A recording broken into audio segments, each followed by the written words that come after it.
Facebook. New report says that it is paying teens to reveal all about themselves to Facebook. $20 a month. Tell everything to Facebook.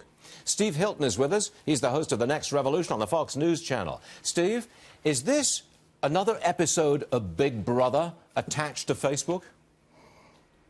Yes, and I would say, Stuart, it's even worse than that, because there's something about this story that is so sickening, because this is something that Facebook were caught doing before, and then they said, oh, we're not going to do that again. And it turns out they just do it again, but in secret. They kind of rebrand the evil snooping and pretend that it's not happening. And now that they've been caught, they've again said, oh, we're so sorry, we're not going to do it. And it's a pattern from this company. Time after time after time, they are caught doing things that completely contradict what they say publicly about privacy. Then they say they're hugely sorry, and then they reveal to do another one. And I think it's time for some serious action here. It seems to me that you can never trust a word this company says or how it behaves as long as you have the current management in place. And I think that is the focus now. It needs to be the target of people's anger. Get rid of the management of that company, otherwise nothing's going to change. Wow, strong stuff, Steve. Can I just make a general big picture comment for a moment?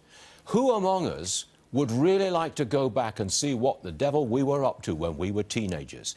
You and I, we can't do that because we're in the wrong generation. But these teenagers who are revealing all to Facebook, yes. Wow, you can't escape your past these days.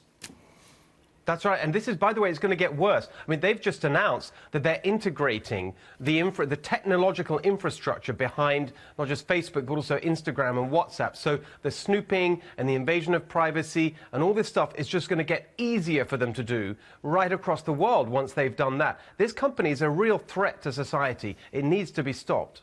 I want to talk to you about Brexit, if I may. It's kind of an unclear situation there. The backwards and forwards just is mind-boggling. I don't see how Theresa May can survive much longer. What do you say?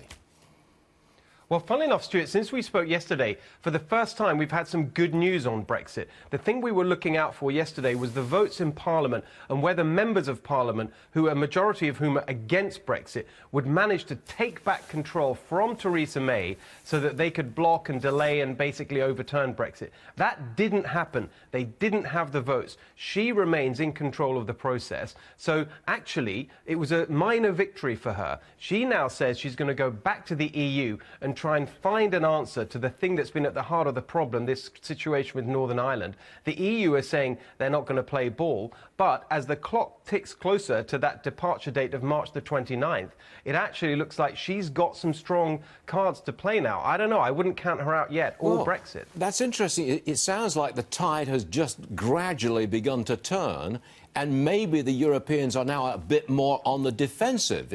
Would you characterise it like that? Yeah, exactly right. It was actually a really important day yesterday, and good news for Brexit supporters.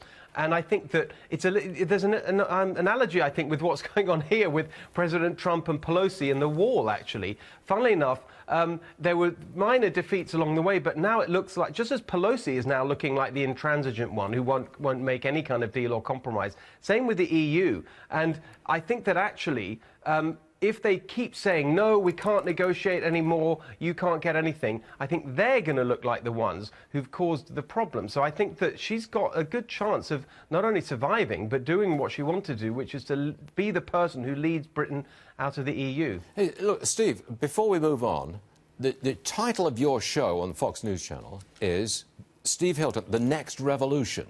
That's correct, right? All right. So what is... That's exactly right. What's the next revolution? What is it?